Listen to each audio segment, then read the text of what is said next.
Hanya kita memuja dan memuji Allah yang kekal itu, yang tak terhitung itu, yang abstrak itu. Nah, pertanyaannya menarik. Jadi sangat reflektif. Bagaimana, kalau saya memuji manusia kan gampang, yang dipuji kelihatan, setelah dipuji ekspresinya juga, apalagi cewek kan, misalnya mahasiswi gitu, yang memuja mahasiswa itu kira-kira ekspresinya kan, yang memuji juga ekspresinya kelihatan, yang dipuji juga kelihatan. Nah ini ada, dia membuat pertanyaan retoris itu Ziauddin Sardar, bagaimana caranya kita memuji zat yang kita tidak bisa melihat, bagaimana cara kita memuji zat yang maha luar biasa seperti itu. Nah, Ziauddin Sardar, pinter ini, pinter sekali. Jadi dia menjawab sendiri itu pertanyaannya. Kalau kamu ingin memuji Allah Subhanahu wa taala yang luar biasa, yang Maha Rahman Rahim itu, yang Allah yang abstrak, yang akal tidak mampu menjangkaunya, kemudian telinga tidak bisa mendengar, mampu menjelaskan pendengaran yang hebat seperti itu, maka kemudian dijawab dengan logika, bacalah surat Al-Fatihah. Jadi surat Al-Fatihah itu adalah cara terbaik bagaimana kita memuja dan memuji Allah Subhanahu wa taala. Sampai di sini bisa dipahami ya terjemahannya. Bisa. Kalau bisa dipahami berarti terjemahan saya bagus. Terjemahan saya bagus. The last paragraph ini ayat 1 sampai 4. Human existence begin and ends with God.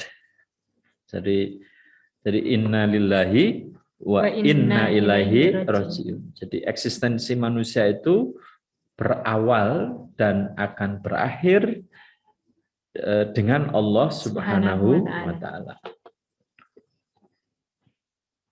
Understanding the nature of God is the basis for getting our relationship with God right. Jadi memahami sifat-sifat Allah itu adalah sebagai dasar utama kita berhablum minallah, relationship with Allah Subhanahu wa taala. Jadi kok kita ingin mencintai Allah dan kita sekaligus ingin dicintai oleh Allah, maka cara terbaik menurut Ziauddin Sardar adalah dengan mengenal sifat-sifatnya. Selanjutkan, indeed it is inherent in the Muslim view that only by knowing and acknowledging God in all aspects of our life can we truly know and fulfill ourselves as human being. Dilanjutkan, memang benar sebagai seorang Muslim cara memandang alam ini adalah bagaimana kita ingin mengetahui yang benar tentang alam ini, tentang eksistensi manusia, sesungguhnya adalah bagaimana kita mengenal Allah dengan segala dimensinya. Jadi kalau kita ingin menjadi manusia yang benar hidup di dunia ini, cara terbaik adalah terus-menerus mengenali Allah dengan segala dimensinya, dengan segala aspeknya, yaitu sifat Allah, the attribute of Allah. Praising God is the consequence of recognizing His essential attributes and living accordingly. Jadi memuji Allah itu adalah sebagai cara kita mengenal eksistensi Allah Subhanahu wa taala. Jadi kita menyebut tentang Ar-Rahman, kita membayangkan dunia itu sangat damai. Ar-Rahim, kita itu selalu bekerja dengan penuh optimis karena apapun yang kita lakukan, baik dipuji atau tidak dipuji, dilihat orang atau tidak dilihat orang, ketika kita dalam kesunyian tetap berdoa kepada Allah misalnya, belajar dengan giat, membaca dengan rajin, semua perbuatan-perbuatan baik itu akan dibalas oleh Allah. Dan sebaliknya, ketika kita berbuat buruk juga akan dibalas oleh Allah. Nah, itulah yang disebut dengan Rahim. Jadi Rahim itu identik dengan keadilan dari Allah Subhanahu wa taala. Next, in seeking God aid, we have to rely on mercy and compassion.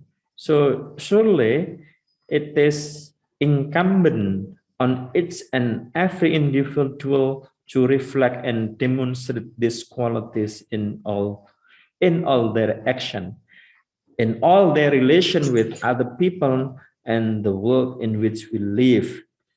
Jadi, bagaimana cara kita memperoleh pertolongan Allah Subhanahu wa taala? Nah, kira-kira begitu.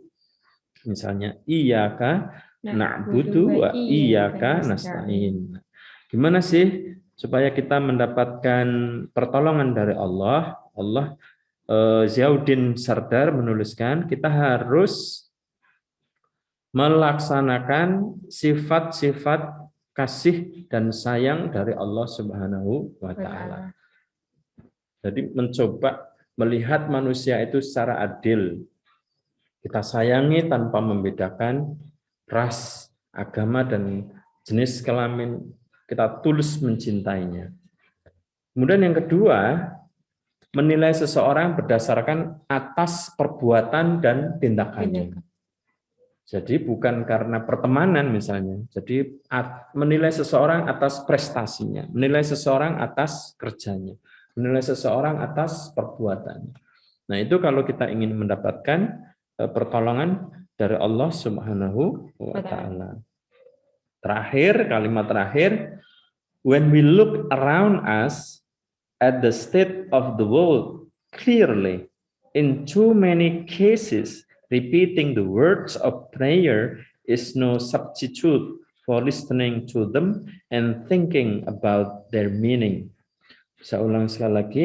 When we look around us at the state of the world clearly, in too many cases, repeating the word of prayer is no substitute for listening to them and thinking about the meaning. Jadi, ketika kita bagaimana melihat konstruksi dunia saat ini, misalnya kata Ziauddin Sardar, sebaiknya adalah tidak terlalu terbawa oleh situasi keadaan ini. Tapi yang terpenting adalah bagaimana kita memaknai. Jadi bukan gaduhnya, bukan suaranya. Kalau dikontekkan dengan ayat Al-Quran, bukan hanya semata-mata kita membacanya, tetapi juga kita memahami artinya. Berikutnya, ayat kelima. Guide us to straight way, the path of those on whom your grace abound, not those on whom your anger fall, nor those who go astray. Al-Fatihah begins with God's self-declaration of His most significant attributes. Gitu kan? Di Al-Fatihah hampir mirip yang kemarin ya. Berawal dengan pernyataan tentang sifat-sifat Allah yang paling utama, yang paling penting, yang paling menurut saya dekat dengan sifat kemanusiaan itu sendiri. Misalnya saya tanya, Anda lebih suka dipuji atau dimarahi?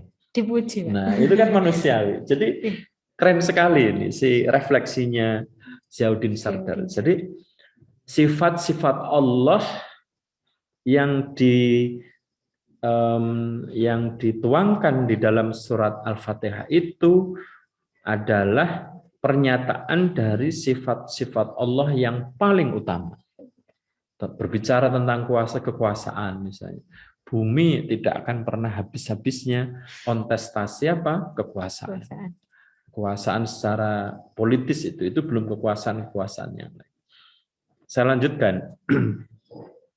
It begins by focusing our attention on the wonder of God.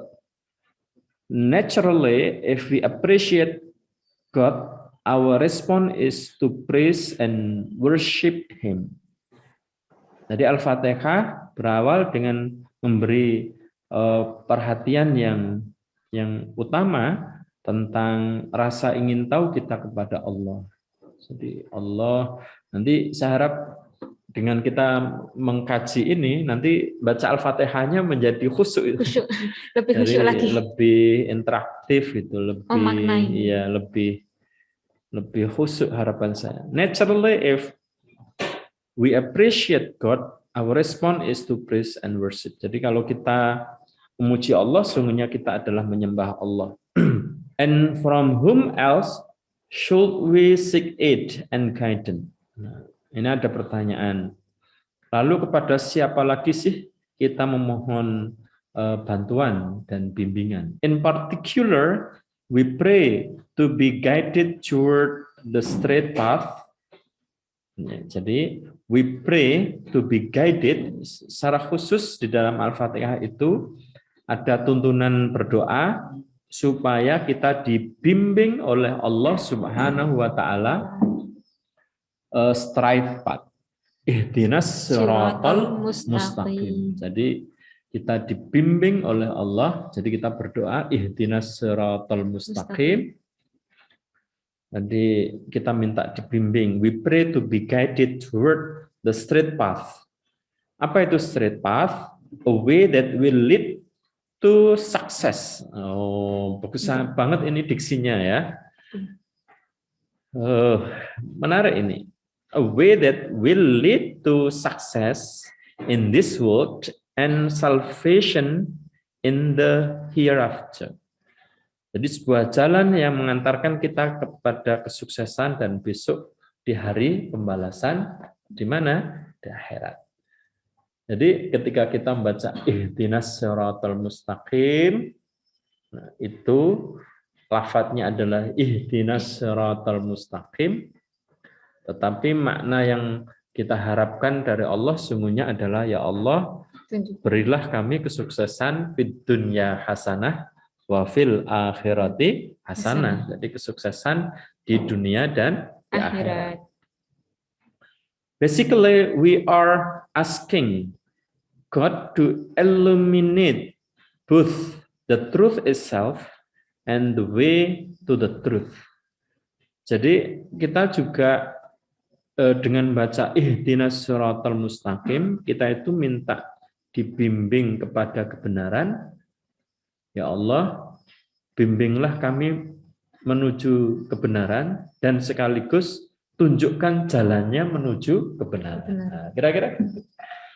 Jadi kalau kita mau minta sama Allah, ya Allah, saya itu ingin ke Salatiga. Kalau hanya begitu, nanti jalannya bisa kemana-mana itu. Lewatnya mana? Nah, misalnya gitu. Tapi kata Zainuddin Sardar, ketika kita minta petunjuk, itu petunjuk adalah kebenaran dan sekaligus cara menuju kebenaran. But truth, as we all know, is not always easy to delineate. Jadi tapi perlu kita ketahui bahwa jalan menuju kebenaran tidak selalu mudah untuk dituju. Islam itself is sometimes described as the straight path.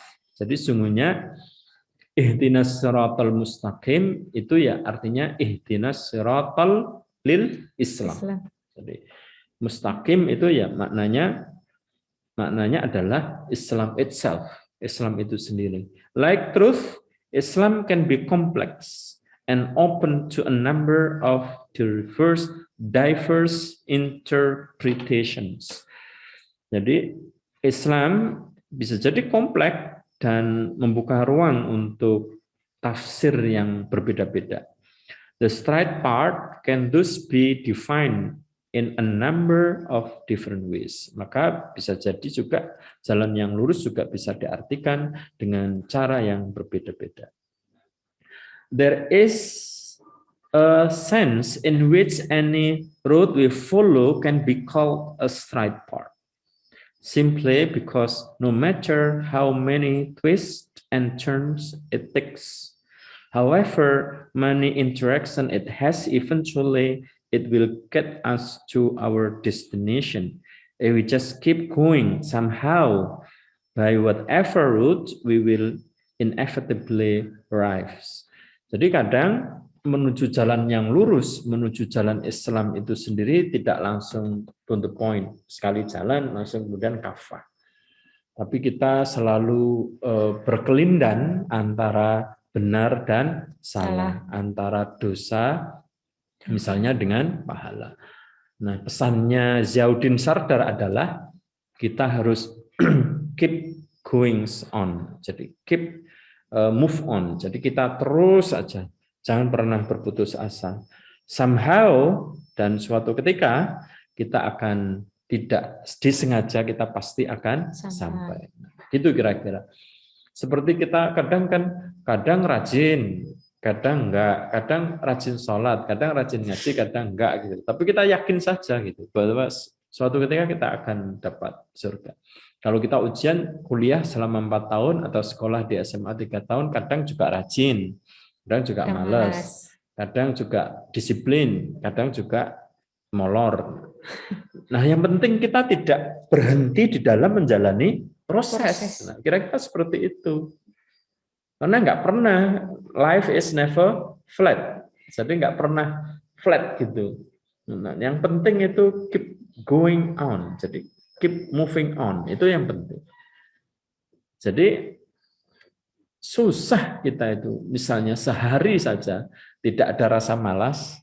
Sehari saja kita tidak membuat kesalahan. Sehari saja kita tidak melanggar komitmen-komitmen kita. Itu sangat susah. Jadi dengan fleksibilitas itulah maka kemanusiaan kita menjadi nyata itu, menjadi nampak dan kita menikmatinya sebagai manusia. It is quite easy for this common understanding to become, in religious term, the equivalent of just keeping on doing what people have always done. Follow in the footsteps of tradition and what custom authorizes. That's what a straight path has always been. So why argue or question? Nah, kalau mau jalan panjang dalam beragama itu ikuti saja tradisinya dan jangan dipertentangkan sama sekali. Udah gampang itu. Sholat kayak anak TK itu kan. Udah itu udah langsung nyampe. Inilah agama tanpa harus mengetahui. Agama yaitu yang diajarkan. Nah, itu menarik juga ini cara berpikirnya.